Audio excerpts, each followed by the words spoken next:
our first guest, and we welcome her with open arms. Dr. Karen Dietz is actually a treasure, and I've gotten to know Karen over the past year or so, and we'll say she's truly amazing. She is a transformational business storyteller and the author of Business Storytelling for Dummies. She's a TEDx speaker and a TEDx coach. Karen is also featured in 8 books on business storytelling. She consults, she facilitates, coaches CEOs, CFOs, senior executives, everyone from engineers and scientists, as well as entrepreneurs in business storytelling. And she's had clients including Disney, Princess Cruises, Viasat, some rising stars, and the nonprofit community. Transformational storytelling is something that I know Karen believes is going to change the world. I do too. I'm excited for her to share some content with you today and let you learn more about what storytelling in kind of the entrepreneur hat world is all about. So without further ado, Karen Dietz. Oh, thank you, Lauren, so much.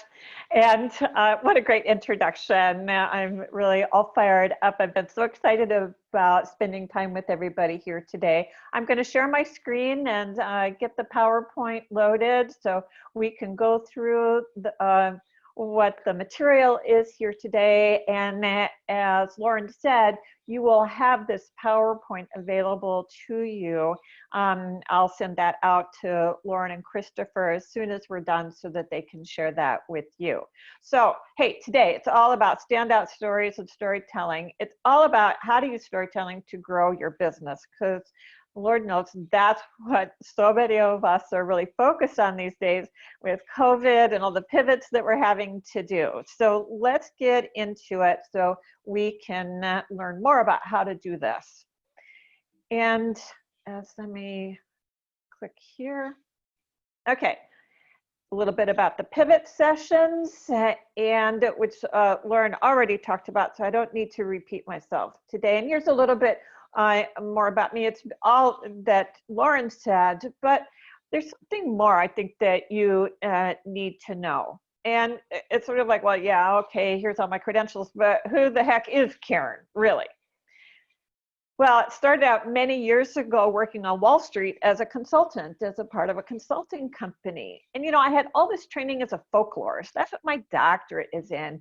And best to think of it like an anthropologist. But I had all of this training in stories, because folklorists, one of the things we pay attention to is stories and storytelling as a way that groups and companies and organizations transmit their knowledge and their values and their wisdom.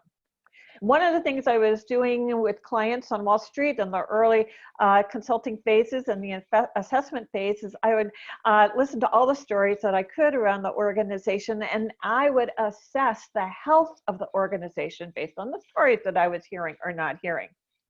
But you know what, at that time, I could not tell anybody I was a folklorist, much less that I was working with stories or storytelling, because if I did, I would never get any work.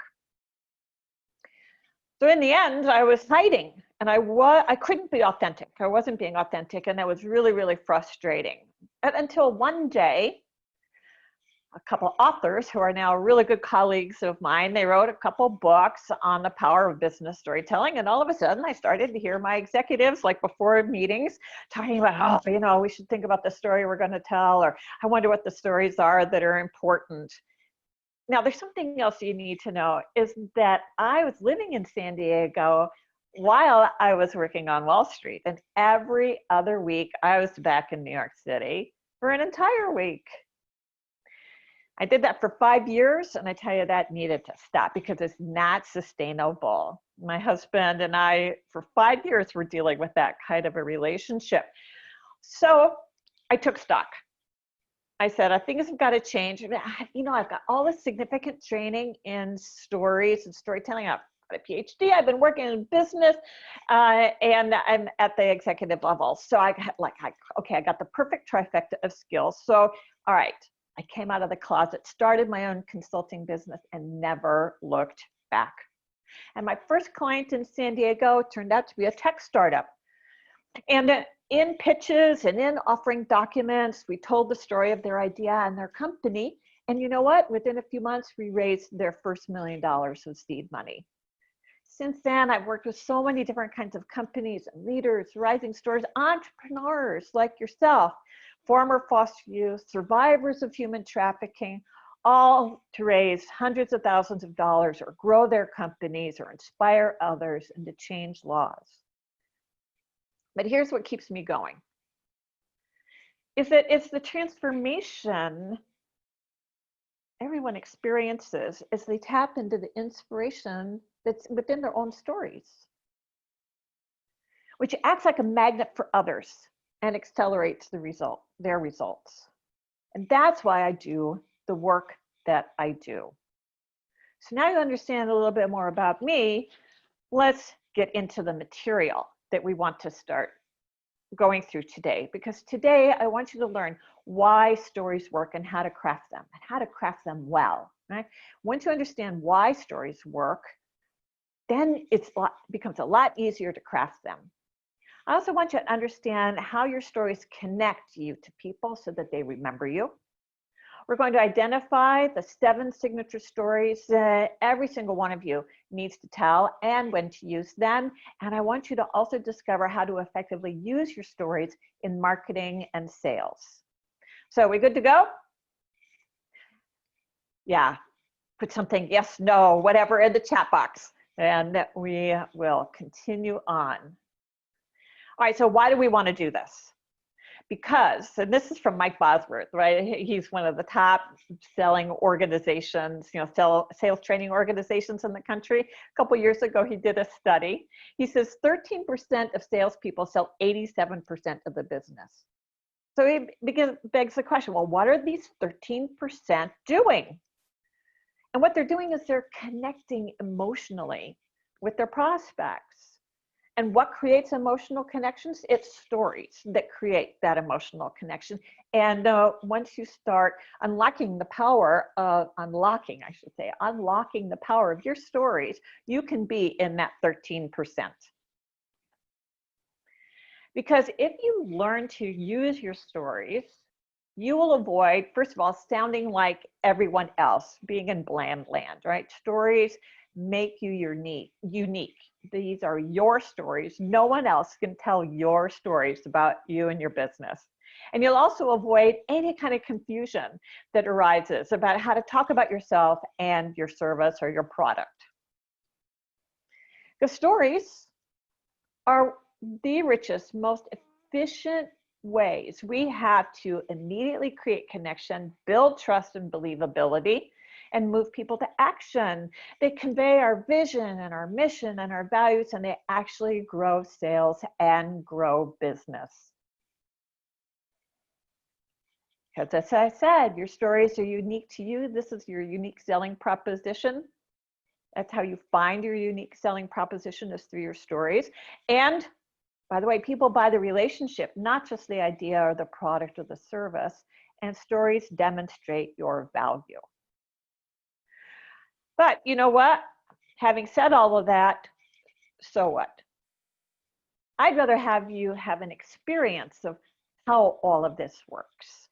So what I'm going to do, I'm going to share with you something. And I just want you to kick back and listen. All right, don't worry about taking notes. Just listen for the delight of listening. And I'm going to share with you one of the stories from Nike. All right, so here we go. Well, Phil Knight, he was one of the founders of Nike. He grew up in Portland, Oregon. And he was in high school, but he needed a job for the summer. And his dad owned a major town newspaper, daily newspaper. So he goes to his dad, hey, can I have a summer job? And his dad says, way, go out and get your own job. So Phil did. He went over to one of his dad's competitors, another newspaper in town. And sure enough, he got a job, a night job though, tabulating sports scores. Now, he could get to work in the early evening just fine. But by the time he got off of work in the early hours of the morning, there wasn't any bus service. And the only way he could get home was if he ran those 7 miles back to the house. And that's how he started his running career. Eventually, he went to the University of Oregon in Eugene, and he joined the track team. And his coach was Bill Bowerman. And sure enough, Phil became an accomplished, middle distance runner. But, after graduation, Knight really wanted to explore the world, and so he did. He was in Japan, and he was shopping one day, and he walks by the shoe store, and this pair of athletic shoes caught his eye. Now, that athletic shoe was called Tiger athletic shoes. And he went in and he just fell in love with those shoes. They were high quality, low price. Those were just the running shoes he was looking for.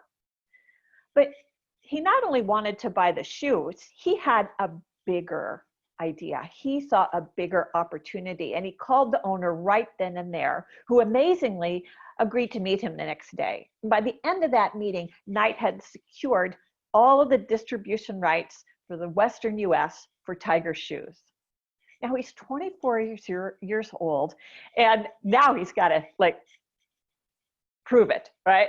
So he hightails it back to the US to start selling these shoes and being a rep for Tiger shoes. Well, it's a year later, and Knight finally receives the 2 samples that Tiger promised him.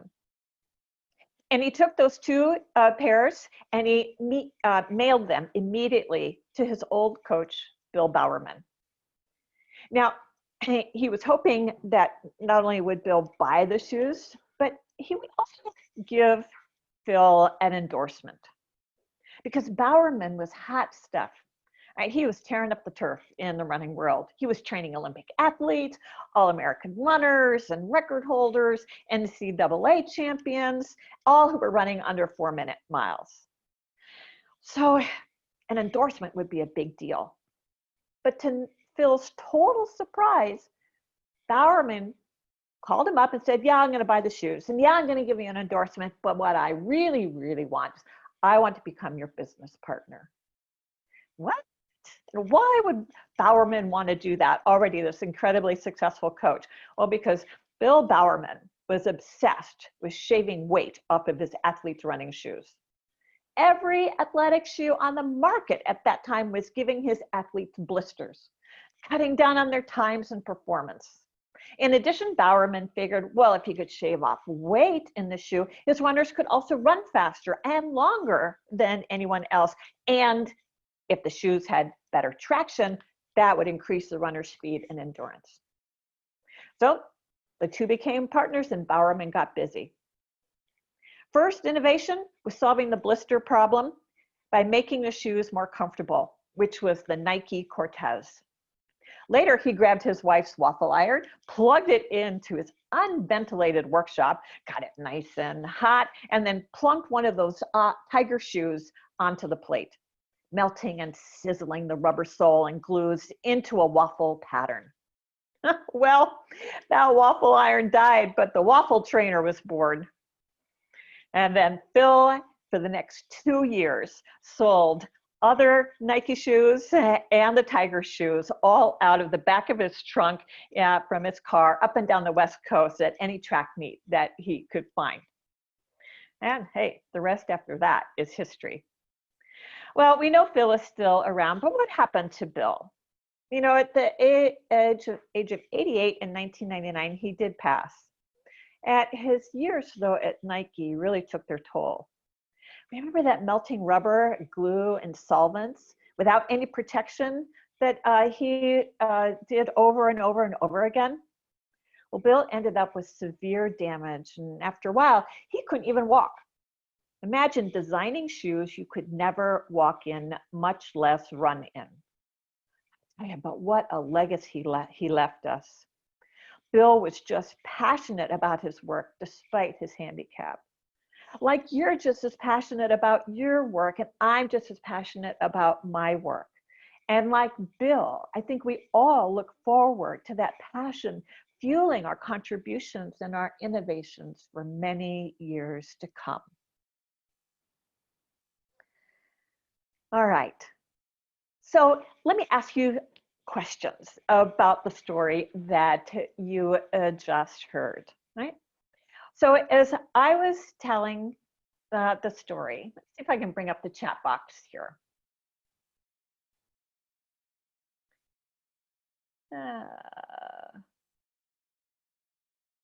There we go. All right. As I was telling the story, how many of you had images come to your mind, right? Could see what I was sharing about, and say, go ahead and say yes in the chat box if you did, right? Absolutely, yes. Okay, yes. All right, good. All right, thank you. So let's talk about this. What kinds of images did you see? Right now, there are no right or wrong answers. We're just curious, right? So what did you see, right? Did you see Phil? Did you see Bill? Did you see running? Did you see a track? I mean, what kinds of images came to your mind, right? And put those images in the chat box. A waffle iron, okay, good. Father-son talk, absolutely. It doesn't even matter what you saw. Let's just start listing them. Track, shoes, waffle, running in Converse shoes, right? Oh, being in Japan, great. What else did you see, right? And if there's handing out, oh, creativity and passion, right? Handing out shoes at the meet, absolutely. Outdoors in the West, really good. Okay, great. Now, how about what did you smell? Right, the trunk of a car, old white man. Yeah, selling shoes from the back of a trunk. Okay, good. So let's talk about smell. What did you smell? Now, not everybody smells things, but if you did, write what you smelled in the chat box. Burning rubber. Yep. Yeah, more burning rubber. I'm not surprised. Yeah, chemicals. All right, some of those nasty smells. All right. Morning air, airplane air, sure. Burning rubber, tractor, absolutely. That has a distinctive smell. Very good. All right, now let's talk about anything that you might have heard. What did you, oh, funky feet. Brilliant, absolutely. An organic chemist. You're an organic. Okay, cool, Bert. All right, so how about here? What did you hear? Right. You might not have heard anything, but if you did, type it into the chat box. Yeah, frustration. You heard frustration, determination. Yeah. Sometimes people hear that sizzling on the waffle iron. Not everybody does, right? Oh yeah, breathing hard as they run down the track field. Right. Yeah, yeah, stick-to-itiveness. Right. Okay, good.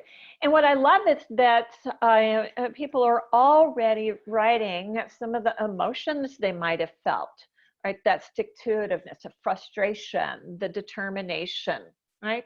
If anybody felt any other emotions as they were listening to the story, go ahead and write them in the chat box. Yeah, grit. Okay, good. I love that. All right. Good. Optimism, hope, love it. Absolutely. All right, great. You can continue to write in the chat box. I'll keep that open here on the side, but I want to also talk about a little bit more about why stories work and what makes them work. So the first thing that I also want to have you remember is that stories work because there's always a setting that's included. There are characters like Phil and Bill. There's a problem, a challenge, like what was Bill was going through. There are action steps that people take, and there's always a point.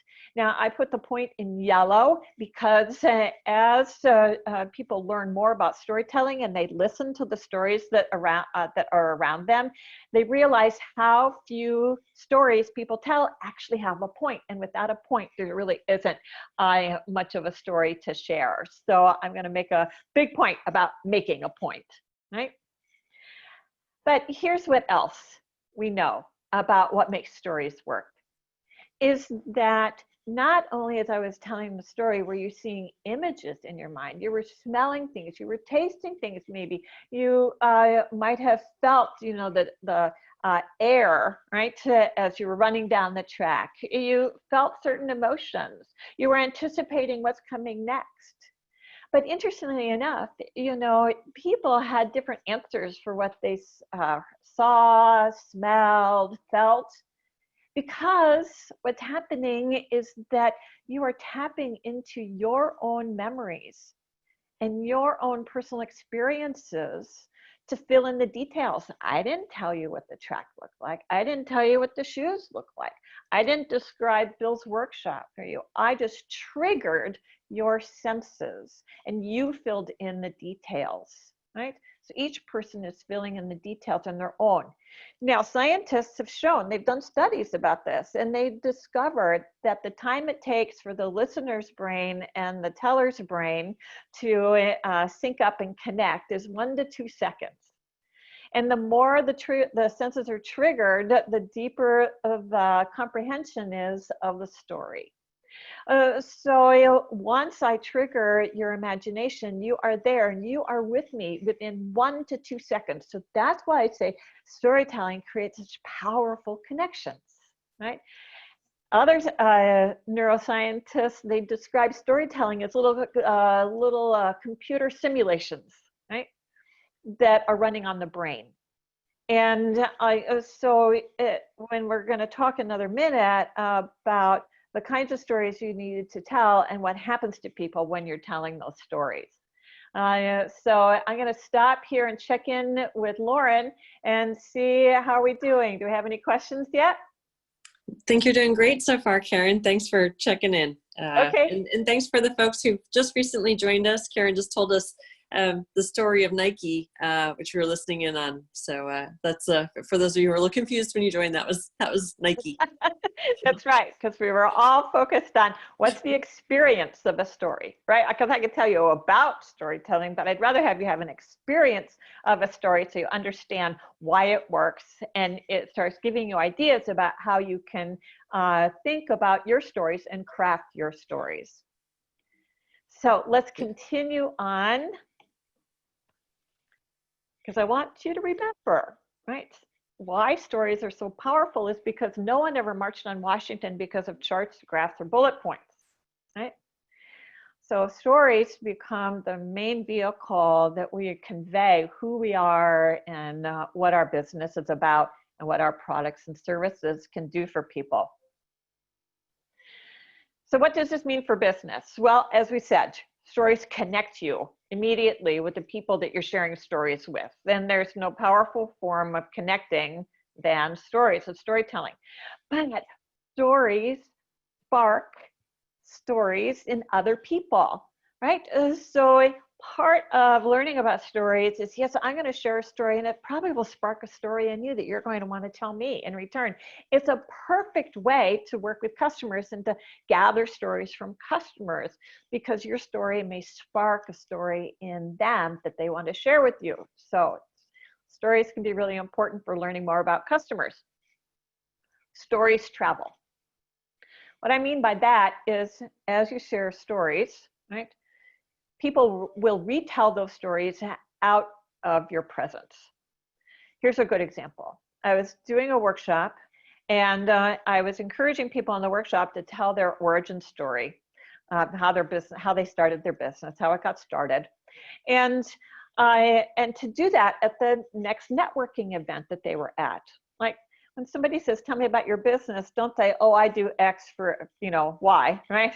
This is my product or service, just say, launch into your origin story. When somebody says, oh, tell me about your business, you say, oh, I love my business. Here's how I got started, and just launch into that story. And so we went through that in the workshop, and I gave people the assignment, try it out. So one of the gals later in the week was at a networking event. She says, oh, okay, I guess I will try it out. So somebody asked her what her business was, and she says, oh, yes, my husband and I own a car dealership in Orange County, but let me tell you about how we got that company and how we acquired that business. And she told that story, which is really quite a heartwarming story. And when it was done, she told the person who was listening to her, I was trying this out to see if it would really work. And the listener, the woman, said, oh my gosh, you always have to tell that story. I love that story. Always tell that story. So she goes, okay, I guess it worked. But here's the kicker. They were sitting at one of the large table rounds together for lunch, but not next to each other, like opposite ends of the table.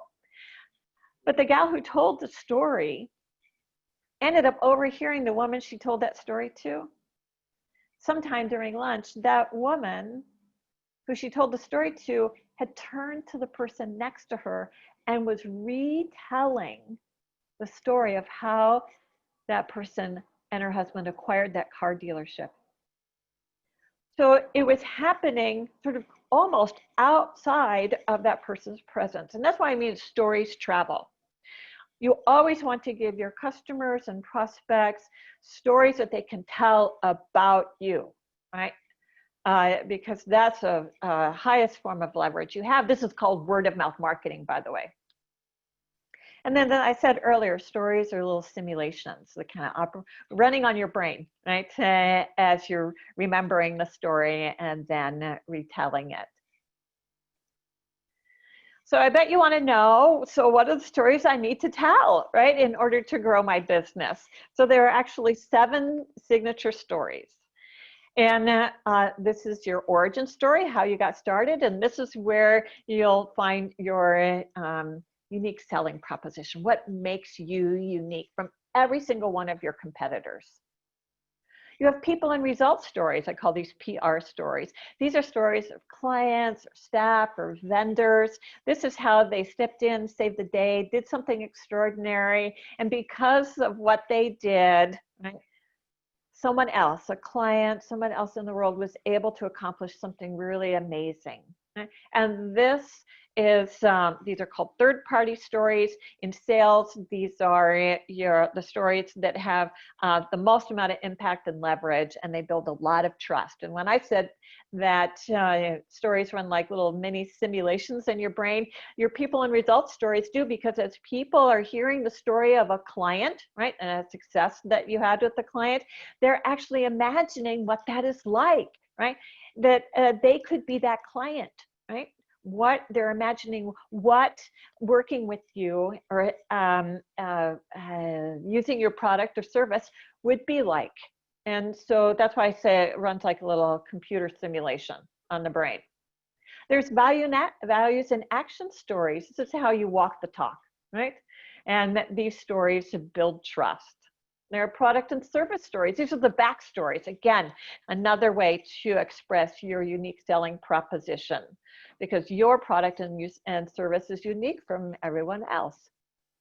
And then lessons learned stories. This is what you'll never do again. And these are great stories to share because it really reflects your humanity, makes you very human, and people really relate to that.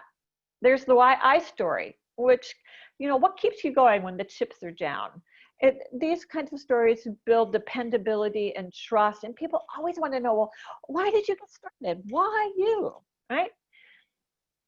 And your vision story, how the future is different because of what you and your customers do together. Now, this is a little twist on vision story that most people don't realize, but it is absolutely true, is that you and your customers are in relationship together. It's what you're doing together and using the product and service in that relationship together as a provider and as a user of your product and service. You're creating something together that somehow makes the world a better place. And this allows people to feel as if they're being part of something bigger than just I'm using a product or service. Hey, Karen, we got a question. Yeah. To explain USP, what that acronym stands for? Yes, unique selling proposition. So when we start out marketing our companies, right, we always want to discover, well, what's unique about us from every other printing company? If we're a printer, right, how are we different from every other printing company, right, in the area or in the world, right? And your stories of how you got started, the results people have with you, your values, the backstory of how you kind of work with your product or service, your why I story, these are all unique to you, right? And so this is the advantage of stories and storytelling, because it makes this USP, this unique selling proposition, it takes the mystery out of it. So how are we doing there, Lauren? Good. I don't know that we have any other questions at this time. Okay, great. Now, I started out by sharing a little bit with you of my origin story and my why I story, right? A little bit of a product service story, but not in very much detail, right? Because I only had a short amount of time. But I did that deliberately so that when we got to this slide, you could remember back on what I shared at the beginning. All right. Going to continue on. So those are 7 signature stories, but what are the 3 out of those 7 that you need to tell to really have your business, grow more rapidly? So it's your people and results stories. So people experience what it's like to work with you, and they get to also experience the results that you achieve with others. Your origin story, which is also what makes you unique, and your why I story, what keeps you going, builds trust and dependability. If you just focused on those 3 stories first, you would start seeing some results in the marketplace, and people would be attracted to you. And the likelihood that you would start generating more sales is higher.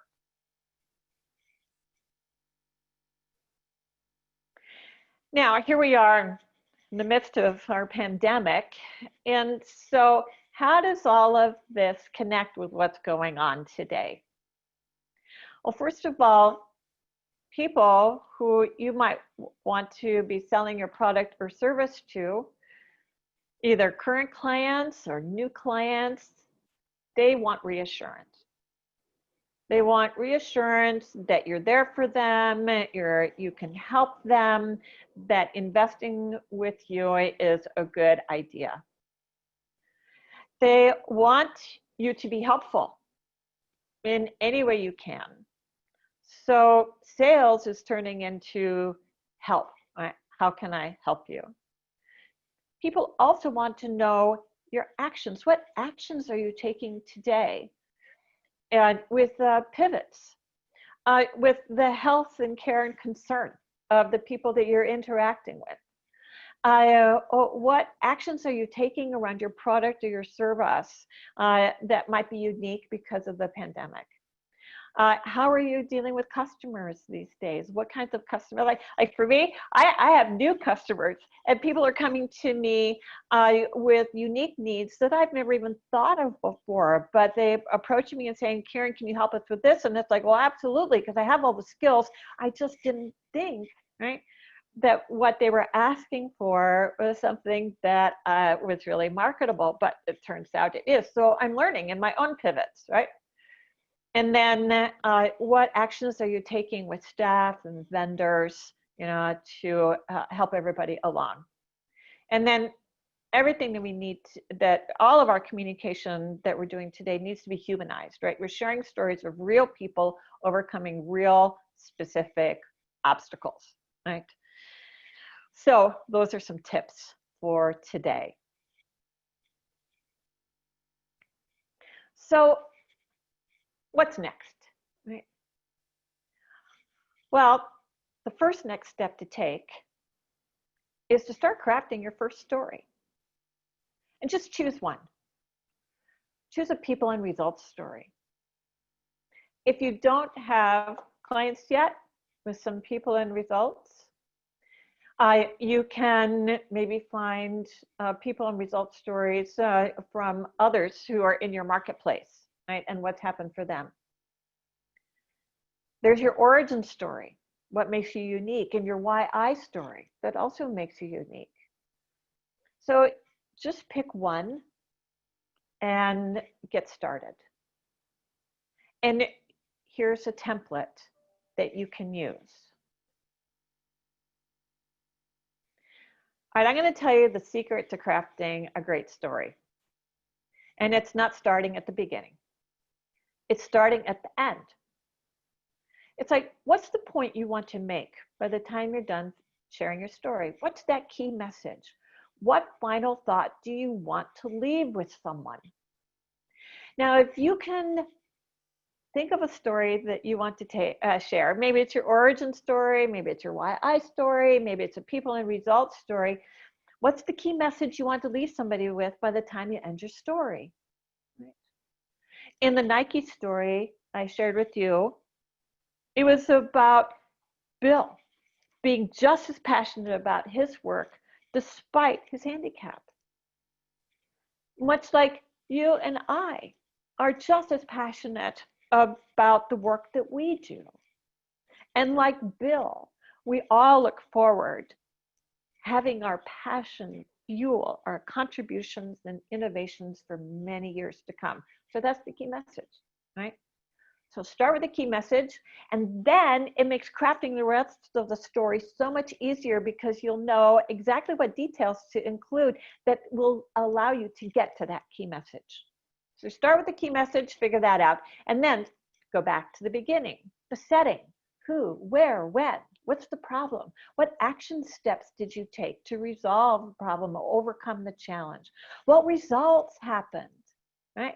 And then what was the extraordinary thing that you were able to do because of those results? And then close with your key message, your point, right? So that's how to start working with your story.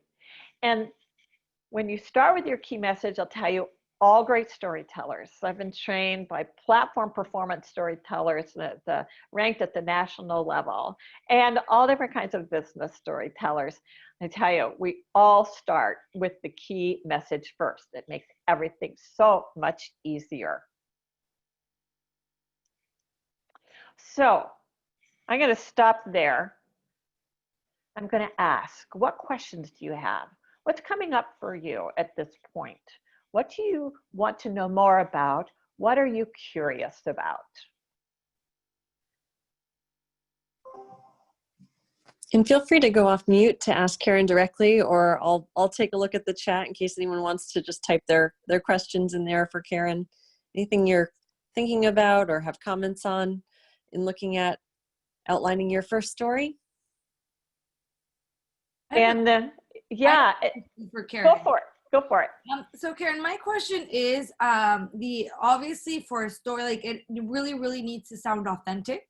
Mm-hmm. And what I've seen too is like, if, you know, it's always kind of the same story and other people hear it and they've heard it before, it doesn't seem as authentic. So what are some of the strategies that you think about, just like kind of being more natural with your stories? And then, because right now I'm also kind of stuck in that thinking of a specific story, but sometimes there's things that inspire kind of a natural story that fits. So what are some strategies around that? That's a great question. So you always have to make the story your own. Like the story I told of Nike, I did a little research on the web and put together the story the way I wanted to tell it to serve the purposes that I had here, right? Which is giving you a little of experience of a story, working on triggering your senses a little bit so that we could do that debrief. But you would tell that story differently. And so even a story that you told before, see, this is the best way to think about it. You're sharing stories all the time in conversations, and you have some stories that are your favorite to tell. But you know what? Who you're speaking with and the context, that day, that year, wherever you are, right? That shapes the story, and you know that you already, shift and change your stories depending on who you're talking with. And so that's the way to think about any of these business stories that you're sharing. And when I'm at a networking event and somebody asks me, oh, tell me about your business, I say, oh, let me tell you about my favorite project that I ever worked on, right? Well, I can do that maybe twice to two different people in a networking event, and then I want to tell a different kind of a story, right? So I'll switch it up. I'll change the story completely, right? I'll pick a different story to tell, right? But each time I tell it, I'm kind of modifying it based on who I'm speaking with. So we always want to take the sort of organic approach to our stories. We don't want to memorize them to have them come across as rote. And we want them to be very authentic to who we are. And so that's my best advice that I can give you to for that question. So I hope that helped. Regina gave you a thumbs up. I saw it. And Petros liked your question, Regina. Rachel asked a great question on the chat, Karen. Rachel asked, well, first she said, thanks so much for this helpful session. And then she asked, what process do you take to gather a story? I.e., how do you story listen to know when there is a good story to be told from your everyday work? Oh, that's a whole nother workshop. But I will tell you, because Lauren was just in that workshop. It was an 1.5-hour workshop at Creative Mornings. Hopefully it's recorded too. I wish it had been recorded. They don't record those, unfortunately. But here's the bottom line, right? To story listen, you need to, this is the process of listening a story out of someone. First of all, you have to kick back and just listen delightedly. Usually we're listening to think of how we're going to respond, the piece of advice we're going to give, the point we're going to make, or the story that we want to share in return. So we're not listening. We're just having an inner monologue. So we get to put all that on hold and to just focus on listening delightedly, because we are there to listen the best story possible out of someone. And we've all had experiences of being listened to really well. And when that happens, sometimes the thought will pop through and we'll go, oh my God, where did that come from? That was brilliant, right? And it came from us, but it came because we were being listened to really, really well. So that's the first step. Don't interrupt, just kick back and listen until they're done, right? And then acknowledge, do all of those head noddings and ahas and yeses, to signal that you're listening really well.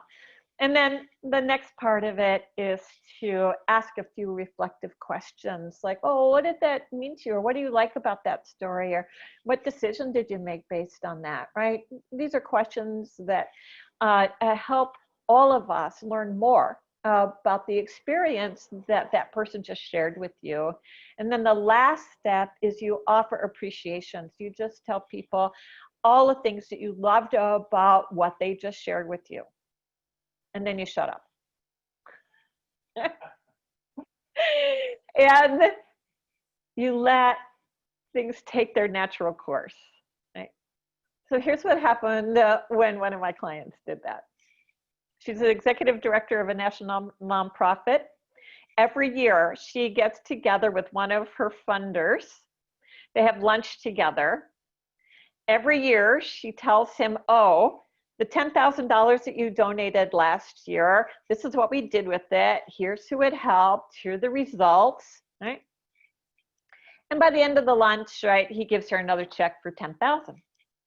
But she said, okay, Karen gave me this assignment to do the story listening process, so I'm going to do it, right? And see what happens. So she did. She just asked him for a story about his work. She asked a few of those reflective questions when he was done sharing the story, and then she just gave him all the appreciations she could about what she had heard. By that time, actually, lunch was over with. And he took out his checkbook. She never even did what she'd done every year before. Never even happened. Just that story and that story listening experience. And when lunch was over, he took out his checkbook and wrote her a check for $20,000. And she never even asked. So that's the power of story listening. And again, that's a whole nother workshop where you have an experience of doing that. And, keep in touch with me because sometimes those workshops come up for the general public. All right, any other questions before we move on, Lauren? Kyle has one, and I think it also might require a second session and some help from you. But he asked, what's your strategy for matching the story chosen, tone, timing, and level of detail with the person you're speaking to in the context of the conversation? Does it just come down to active listening and responding in context? Well, yes. I mean, when I'm in an elevator and somebody asks me, what do? I don't have 3 minutes, right? I've got 1 minute. So I use my 1 little minute, story structure. So that's how context can change. But stories are elastic. I have a slide coming up. I don't know whether it's the next one about, yes, stories are elastic. So we can expand them during conversations with prospects and with power partners who refer business to us. We can expand them during presentations. We can expand them during articles and blog posts, right? But where they need to be shortened is maybe on your website, in marketing materials, on social media, right? And you also might need to shorten them in articles or in blog posts, depending on what the purpose is of the story. So the point is if you know your story really well, you can expand it or shorten it in real time, depending on who you're talking with and the context that you find yourself in. So I hope that helps answer that story a little bit. Okay, great. So this slide also hopefully will start giving you ideas about where you can use your stories. And you can use them in so many different media, in so many different channels, right? And so I want you to start thinking about where you could start using your stories. And in business, the more stories you tell, the more connections you have, and the more you attract people to you. So what are your next steps? Well, practice your story, right? Craft your first story, and practice your story. Because how you write and how you tell, 2 different things. So you can write it out, but if you don't practice it out loud, then it won't feel as authentic, right? It won't feel like it's really yours. So practice your story, saying it, telling it out loud, and you'll notice you're going to change it, right? And no harm, no foul. That's a natural process, moving from the written to the oral. But once you have it written, you can use it in various marketing materials, right? And once you know how to tell your story orally, you can share it with you make videos of it and share it on YouTube. Then you want to find another one, and you want to craft that, you want to practice that, and you want to apply that, to your business. And so it's just a practice, a habit you get into. So let's start though. Start small, right? And go through these steps and see how it works for you. So 3 steps or 4 steps. Ha! All right, I need to change that. 4 steps you can take today and tomorrow. So the first thing is start listening for the stories that surround you. When I ask clients to do this, they are always astounded at how many stories they encounter during a day and the quality of the stories. Some are great, some are terrible, some never have a point. You build your storytelling skills the fastest by listening for stories that surround you and becoming aware of those stories and what works and what doesn't, because then you won't make those same mistakes when you're working on your stories. Identify a customer or a staff or a vendor story to tell, or one of those 3 stories that help grow your business. Just pick one, right? Identify that story And then get together with a colleague, an advisor, or a friend to brainstorm the kinds of stories that you can tell and how you might want to use them, right? Start putting a little plan together for the stories that you could tell and how you might want to use them. And then practice. Practice your stories and then tell them in various channels and media, whether written, video, audio, right? However you want to do it. So those are 4 steps you can start doing today and tomorrow to get started on really leveraging stories to grow your business. So we've gone through a lot today. Let's do some more work in the chat box, right? And start listing, maybe you had an insight from our time today. Maybe there's a takeaway that you have. So go ahead and start writing in that chat box some of those things. All right. Well, glad it was helpful, Regina. What's an insight or a takeaway that you are leaving with today from our time together?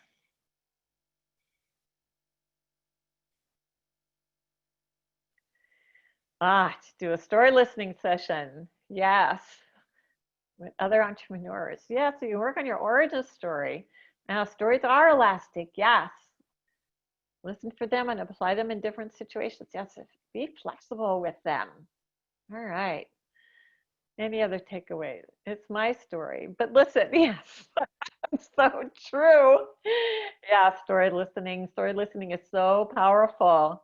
Start with the point. The end goes first. Yes, yes, yes, absolutely.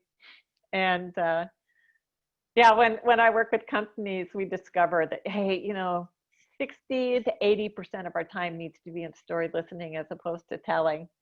I'm glad, your takeaway is the value of storytelling and how to craft your story outline. Yeah, good for you. All right, super.